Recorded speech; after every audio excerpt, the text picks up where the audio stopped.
منتظر زمانہ تھا۔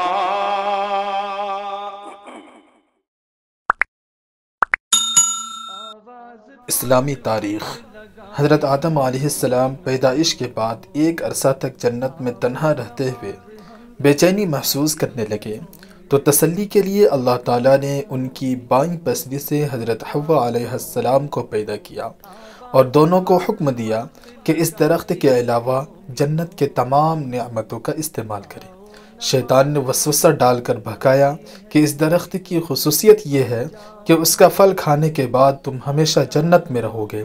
چنانچہ شیطان کے دھوکے میں آ کر انہوں نے اس درخت کا پھل کھا لیا۔ اللہ تعالیٰ نے اس غلطی کی وجہ سے جنت کا لباس اتار کر دونوں کو دنیا میں بھیج دیا۔ حضرت آدم علیہ السلام اپنی غلطی پر بہت شرمندہ ہوئے اور ایک مدت تک توبہ اور استغفار کرتے ہوئے اللہ کے سامنے روتے رہے۔ پھر اللہ تعالیٰ نے ان کی توبہ قبول فرمائی اور بیت اللہ کی تعمیر کی سعادت ان کے حصے میں آئی۔ اس طرح حضرت آدم اور حوا سے نسل انسانی کا سلسلہ شروع ہوا۔ حضور صلی اللہ علیہ وسلم کا معجزہ۔ عبد الرحمن بن عوف رضی اللہ عنہ اپنی والدہ شفا سے روایت کرتے ہیں کہ میری والدہ نے فرمایا، جب حضرت آمنہ کے بطن سے آپ صلی اللہ علیہ وسلم پیدا ہوئے تو میرے ہاتھوں میں آئے اور بچوں کے معمول کے موافق آپ صلی اللہ علیہ وسلم کی آواز نکلی تو میں نے کہنے والے کو سنا کہ کوئی کہہ رہا تھا، رحمک ربک، اے محمد صلی اللہ علیہ وسلم آپ پر اللہ تعالیٰ کی رحمت ہو، اور پھر مشرق و مغرب کا درمیانی حصہ روشن ہو گیا۔ یہاں تک کہ میں نے ملک شام کے بعض محلات بھی دیکھے۔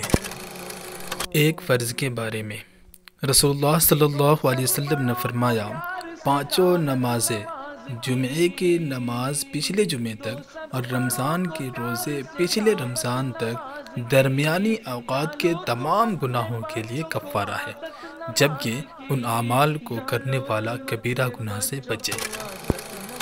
ایک سنت کے بارے میں جب آپ صلی اللہ علیہ وسلم افطار فرماتے تو یہ دعا پڑھتے، اللہم لک صمت وعلی رزقک افطرت۔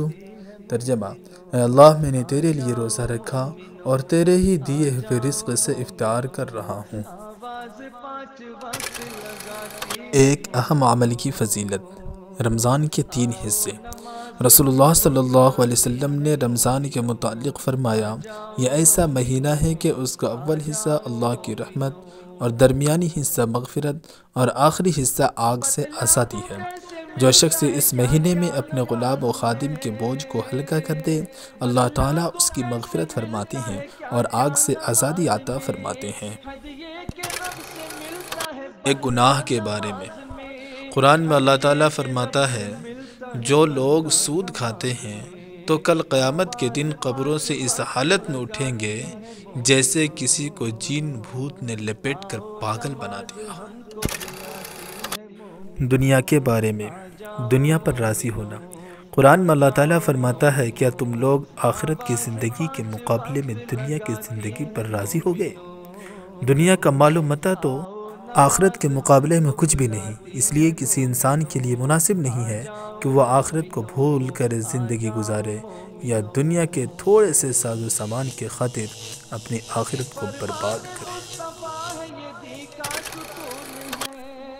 آخرت کے بارے میں ایک مرتبہ رسول اللہ صلی اللہ علیہ وسلم نے فرمایا، مومن بندہ جب قبر میں پہنچتا ہے تو اس کے پاس 2 فرشتے آتے ہیں اور اس کو بیٹھاتے ہیں، پھر اس سے پوچھتے ہیں کہ تیرا رب کون ہے؟ وہ کہتا ہے میرا رب اللہ ہے۔ پھر پوچھتے ہیں تیرا دین کیا ہے؟ وہ کہتا ہے میرا دین اسلام ہے۔ پھر پوچھتے ہیں تمہارا نبی کون ہے؟ وہ کہتا ہے محمد الرسول اللہ صلی اللہ علیہ وسلم۔ بے نبوی سے علاج۔ حضرت اسامہ رضی اللہ عنہ بیان کرتے ہیں کہ میں حضور صلی اللہ علیہ وسلم کی خدمت میں موجود تھا کہ کچھ دیہات کے باشندے آئے اور آپ صلی اللہ علیہ وسلم سے عرض کیا، یا رسول اللہ کیا ہم دوا کریں؟ تو رسول اللہ صلی اللہ علیہ وسلم نے فرمایا، اللہ کے بندو ضرور دوا کیا کرو، اس لیے کہ کوئی بیماری ایسی نہیں جس کی دوا اللہ نے نہ پیدا کی ہو سوائے ایک بیماری کے۔ لوگوں نے پوچھا وہ کون سی بیماری ہے؟ رسول اللہ صلی اللہ علیہ وسلم نے فرمایا، بڑھاپا۔ نبی صلی اللہ علیہ وسلم کی نصیحت۔ رسول اللہ صلی اللہ علیہ وسلم نے فرمایا، جب تم روزہ کھولو تو کھجور سے افطار کرو، کیونکہ یہ سراپا برکت ہے۔ اگر کھجور نہ ملے تو پانی سے روزہ افطار کرو، کیونکہ پانی ظاہر و باطن کو پاک کرنے والا ہے۔ اگر آپ کو یہ ویڈیو پسند آئے تو اسے لائک اور شیئر کیجئے۔ کسی بھی قسم کے سوال اور اظہار رائے کی خاطر کومنٹس کیجئے، اور مزید ایسے دلچسپ ویڈیوز دیکھنے کے لیے ہمارے چینل کو سبسکرائب کریں اور ساتھ میں بنے بیل آئیکن پہ لازمی کلک کریں۔